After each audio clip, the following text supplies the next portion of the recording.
I'm Lizzie Iverson with Clinton Anderson today, and we're going to be talking about some new exciting opportunities that Clinton is presenting to potential owners and breeders, a way to get involved with down under horsemanship like has never been done before. Clinton, these days, do people ask what you've been up to, where you've been? A little bit, yeah. I kind of retired from down under horsemanship. I still have the business going, but I only do 3 tours a year now. And I moved to Northwest Arkansas, built a new ranch out there, and really happy with how it turned out. And now basically my focus is my horses. Instead of traveling and doing clinics and teaching, I just want to ride performance horses and go compete now. That's my focus now. I'm enjoying it. I'm having a great time doing it. We still keep down under going, and we still keep the business going, and it's going well. I'm just not touring and pushing it like I used to be on the road 45 weekends a year. You know what I mean? So I know you're a motivated kind of guy, and once you get your mind set on something, you're after it. These days, it is showing horses? That's my new passion, yes. My horses are my new passion as far as the competing goes. I've always loved competing, but I never had time to really do it when I was on the road 40 weekends a year. It's hard to be home training horses when your competitors are training them 6 days a week and you're only able to ride 2 or 3 days a week. So now that I've freed up all of my time, I really want to get back to my original passion, which was training and showing great horses. That's what I love to do. There's nothing better than training a world-class horse. Okay, and these days, do you have some good horses in your barn? I've got some really good horses in the barn. I keep more of a small boutique kind of barn. I don't ride any more than like 12 head a day.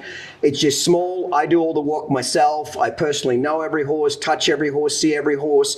So I'm not a big barn that's got 30, 40, 50 horses in training. I've been through that with down under horsemanship. Yeah. The staffing, the numbers, the stress of it. I want to be a small boutique barn that we're expensive, we're not cheap, but we give the highest quality. When an owner calls, they want to know, what do I really know about their horse? Well, because I've only got 10 or 12 in training, I know everything about them. I see them every day, I ride them every day, so I like the hands-on approach. It's quality to me, not quantity.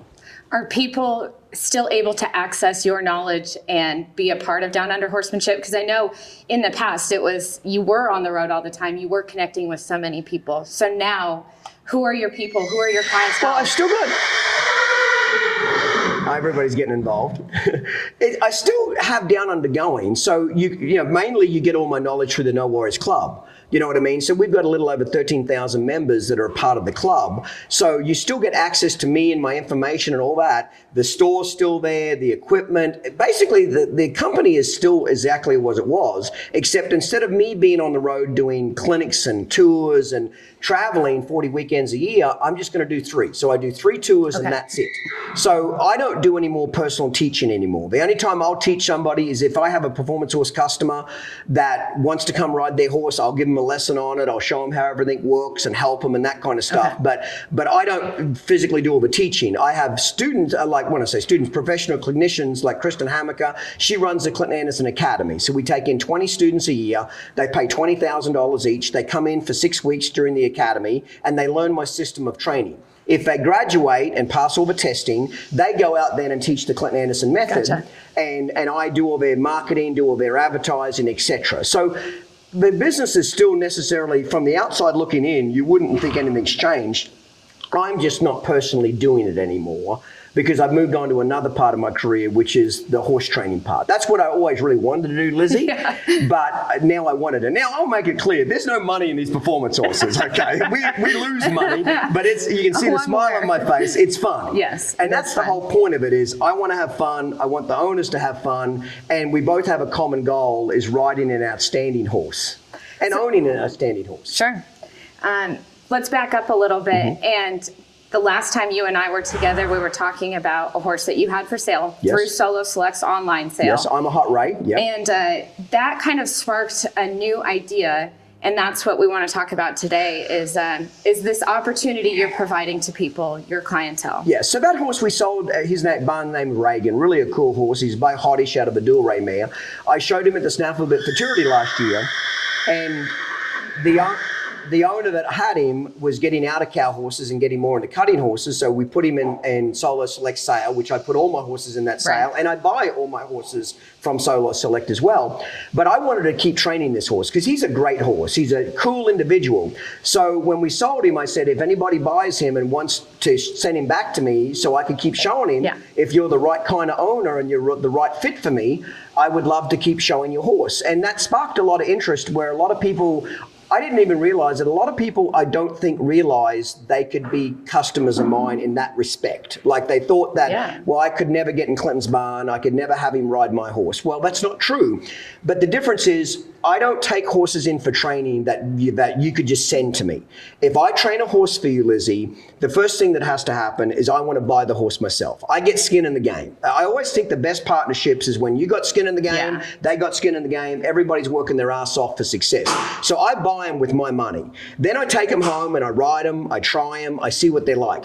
And when I know that there's a damn good chance they're an outstanding horse, then I'm quite happy to sell that horse. And so to sell it, you've got to be the right kind of customer for me. You know what I mean? Fit what I'm looking for. And what is that right kind of customer? Well, for me, first of all, they've got to be somebody that loves just great horses. They've got to have a love of a horse. If it's just purely about winning, purely about money won on the horse and buckles, the horse is not first, okay? Sure, everybody likes to win, and I want to win too, but not at the expense of a horse. So the first goal is they've got to love horses in general, okay? Number two, they've got to want to have fun going to the horse show. That's why we're doing this. Let's face it. There's no real money in these performance horses, but I always have a saying, it doesn't matter what you do for a living, everybody likes to piss their money away on something. And for me, it's great horses. You know what I mean? I love great horses and love riding them and competing. So I love the owners that will come to the horse show and watch their horse being competed. Like, for example, Reagan, that sold in the sale, the guy that bought him's an orthopedic surgeon. His kids are into cow horses, so they come to the horse show, they see their horse being shown. When I get done training Reagan for them, they're going to take him home, and that family is going to have an awesome cow horse to show for the next 10 years. That's what I like. Right. When I get done showing them and competing on them, I want them to have a second career, whether it's as a non-pro horse, whether it's trail riding horse, whether it's just a recreational type horse. So they got to love horses. They got to want to have fun and go to the horse shows, and they got to be a person that I'd like to hang out with because I'm going to dinner with these people. I'm socializing with them. They got to be a kind of a neat individual that likes me and my personality and so forth. So it's not that I won't take customers. It's got to be the right customer is what's important to me. If somebody's got $1 billion but they're a pain in the ass, I'm just not interested, Lizzie, just to be perfectly honest. Well, that's fine. You're at a time in your life where you get to make that decision. Yes, I've worked my ass off to be a little picky and choosy about who I do business with. Yeah. And that's one of the greatest things about being retired is I don't have to take somebody because they've got a pile of money. I want to take the right owner for the right horses. Because, Lizzie, these horses that we're training and competing on, they could be in training for anywhere from 2 years to 7 years, depending on if you go through the bridle horses and World's Greatest Horsemen. So they're in training for a long time. Well, this is kind of like a marriage. You're with these people for many years. So I want it to be a damn good partnership. So the key to that is picking the right people from the beginning. So the good horses that you have in the barn are now going to be offered to potential clients. Yes. So tell me how that's going to work. Well, what will happen is there'll be a small application process. So people will fill out, there'll be a link on the video that tells people where to download the application. So I want to know who they are, where they come from, what their goals are, what motivates them, why they want to put a horse in training with me. I'll get those applications, I'll read each one of them personally, and then I'll personally call back every person that sends in an application. Okay? So what I'm doing is I want to have a little bit of a background of who they are, what their goals are, because it's important that their goals line up with me. It's not just about a check. If they can buy the horse, that's not important to me. What's important to me is, do we have a long-term goal? Do we have a long-term strategy? Are we going to be good partners for each other, etc.? So once I read through the applications, I'll pretty much call people back as long as I feel like our goals are aligned, at least on paper. And then I'll call each applicant back. It'll be kind of first come, first served. So I will say that if first people get in early, we'll get the call early. And Lizzie, I'll just call them up and introduce myself, and we'll chat about why they want to be a part of my barn, why they want to be an owner, why they want me to train their horse, why they want to come to horse shows and hang out with me. And if I feel like they're a good fit and we have a good vibe together and feel like there's a good chemistry there, I'll tell them, hey, come to the ranch. Get on a plane as soon as possible. Come to the ranch. Come see these fillies. I want to then take them out to lunch, take them out to dinner, get to know them again. You know, it's a bit of an interview here. You get what I'm trying to say? We're Or dating like a date. We're dating a little bit here because I'm selling my very best stock. Okay. So I got to be very careful who I sell it to. I don't want to sell my very best performance horse prospects to somebody that's a jackass. And I want to make sure I sell them to somebody that has got long-term goals with me. Gotcha. So they'll come, look at the horse, we'll take them to dinner, we'll hang out, we'll make sure there's good synergy there. And if there is, they're welcome to buy the horse. If I don't feel like there's good energy there and good chemistry and our goals aren't aligned, I'll thank them for coming, I'll make sure they have a good time, but I won't sell them the horse. So there's no guarantee just because somebody comes to the ranch, they get to buy the horse. I want to make that clear. We have to be a good fit for each other. Like I said, I want these horses to go through to the bridle. I want to be showing them when they're 7, 8, 9 years old. Hopefully they'll be in the world's greatest horsemen. So this is a long-term project. So you want to pick people that have a long-term goal of owning a world-class horse and go the distance. If they just want to be in it for a quick dollar or a year, that's not what I'm interested in. Does that make sense? So that's the first part of the application and meeting me and coming to my place and looking at the horses. So that's kind of how we do it. Does that make sense? You bet. And there's 2 horses that folks have the opportunity to choose from. Both are 2-year-olds. Let's talk about That's correct. So at this particular moment, again, I'm a small boutique barn. We're expensive, but we're small, but we're good. Okay. So I have 2 outstanding fillies. I travel all over the country looking for horses. Okay. And I have a lot of horses offered to me. So I have to be very particular because I can only ride 10 a day. I have to be very particular about the best of the best. Okay. So I found these 2 particular fillies through Solo Select. You've seen me. I've done a lot of business with Solo Select over the years. They sell a lot of my horses for me as well, but I also buy a lot of horses here. So when Melanie called me up and said, hey, these are the horses you need, these are outstanding fillies, I said, I'm coming now. Okay, so I got in a truck and I came to look at them in person and I was blown away. The first filly that I just loved, her name was Halle Berry. She's cute. That's a name. That's a registered name, actually. She's by Metallic Cat and she's out of a one-time Pepto mare. I mean, when I saw this filly, Melanie sent me a photo of her to begin with before I even got in the truck. And she said, get here now. She said, don't wait. There's people looking for these things. Get here now. And I know when Melanie says, don't dick around, get here now, I get in a truck and I come. So I literally dropped what I was doing, drove 6 hours to get here. Because when I saw the photo, she texted me, this mare is just drop dead gorgeous. And what's even funnier, she sent me a photo of Halle Berry's mother, and she's even more gorgeous. Like, that's where she gets the prettiness from. And in fact, her mother is a brood mare, and I'm trying to get her bought now as well. She's just an outstanding individual.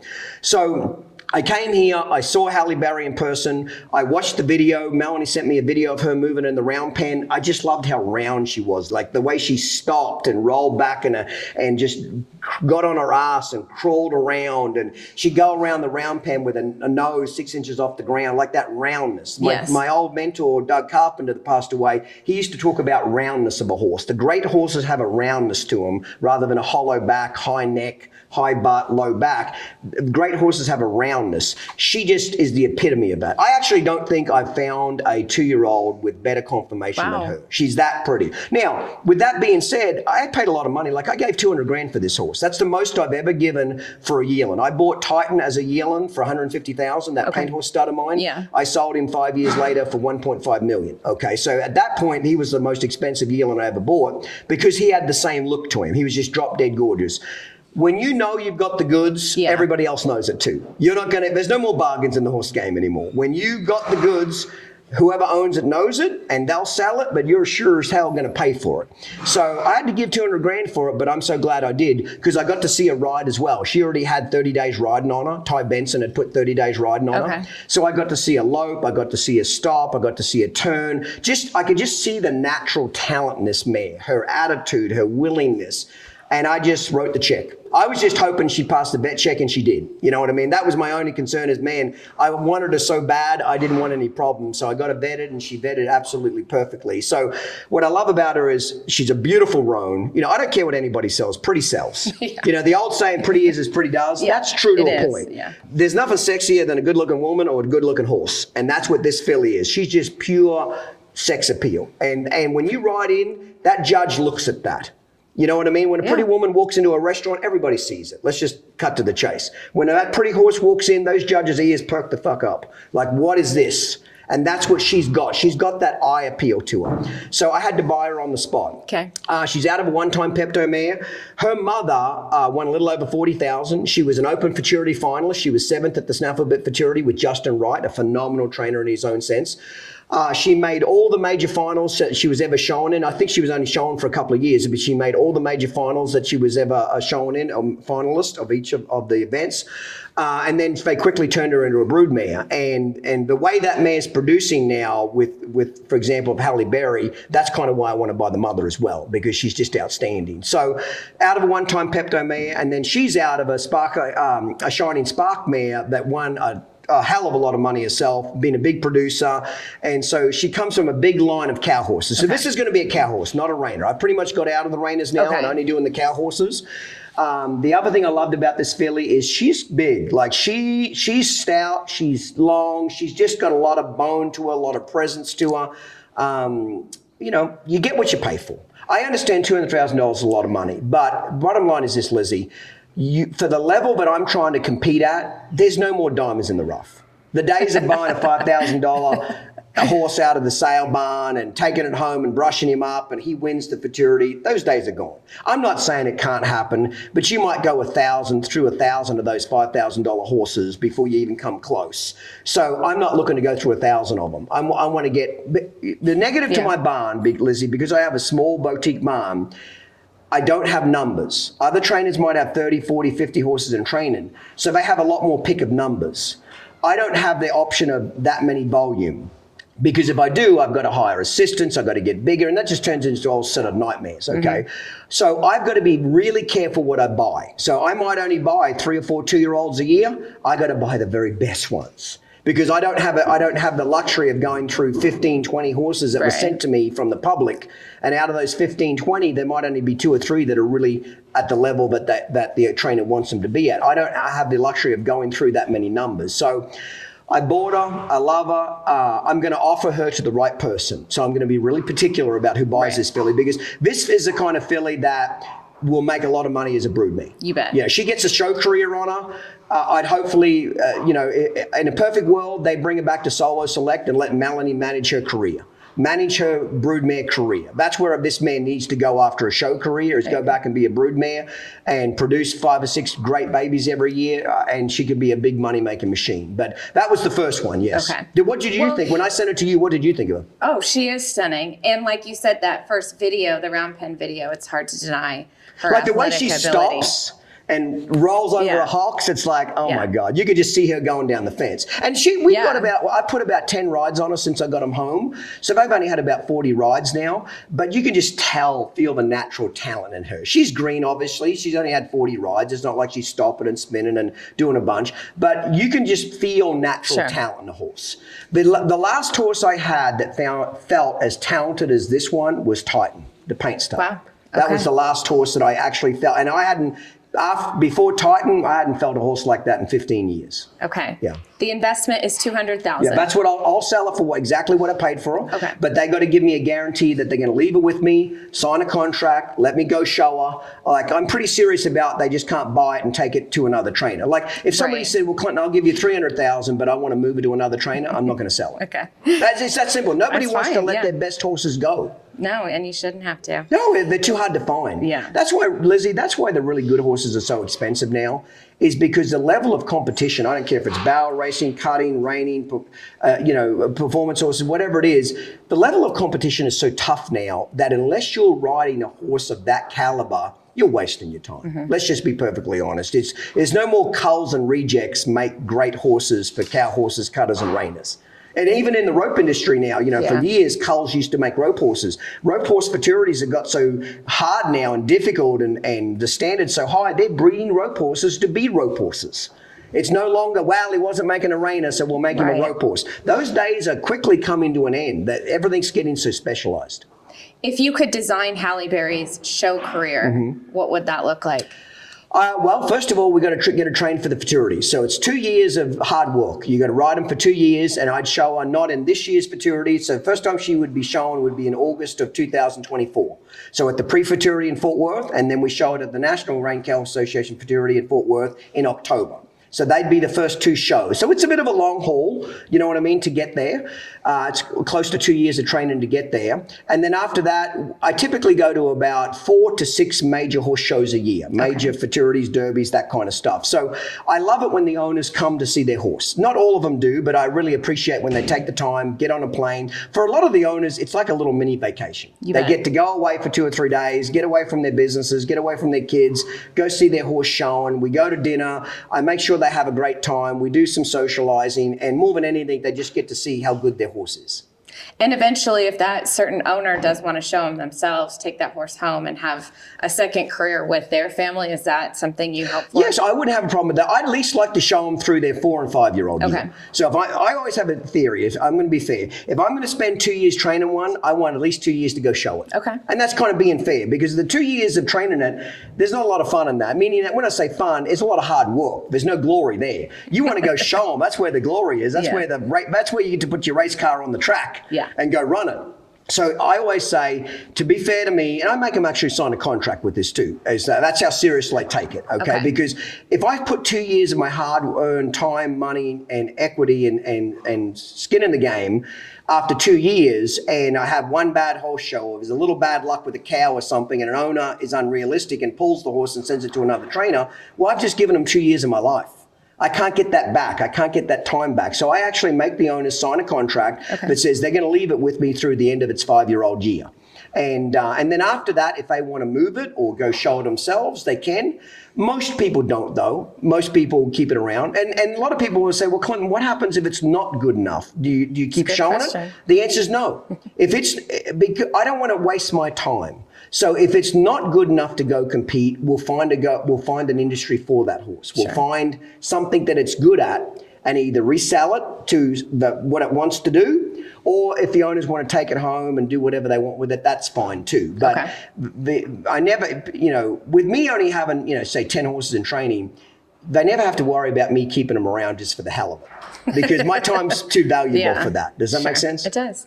Well, I think it's worth repeating, though, that both horses we're talking about are fillies, and that they do have a lot of potential. I like the fillies. I buy a lot of fillies because I like the breeding aspect. I don't do the breeding anymore. I did it for 20-something years, but I like the potential of them to be great brood mares. So I try to keep the genetics close to me and around me and that kind of stuff. And so for me, being able to use Solo Select, but they can manage these broodmares' careers, and you don't have to be up at 1 o'clock in the morning following them out, and you don't have to be doctoring them and things that, but it's like raising livestock. That's not all glory. There's a lot of stuff that's hard work. Let Solo Select do that. Well, Halle Berry is certainly a horse that should go on to there's no, as always, Lizzie, there's no guarantee.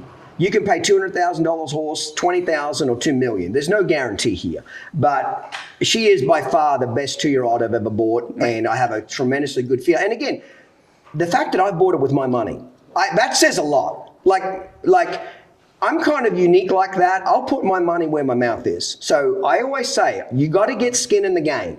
So when I buy it first, and I want to resell it and keep it in the barn, it's a damn nice horse. For owners, the biggest secret in the industry is if you sell a horse and you don't want it back, you didn't like it.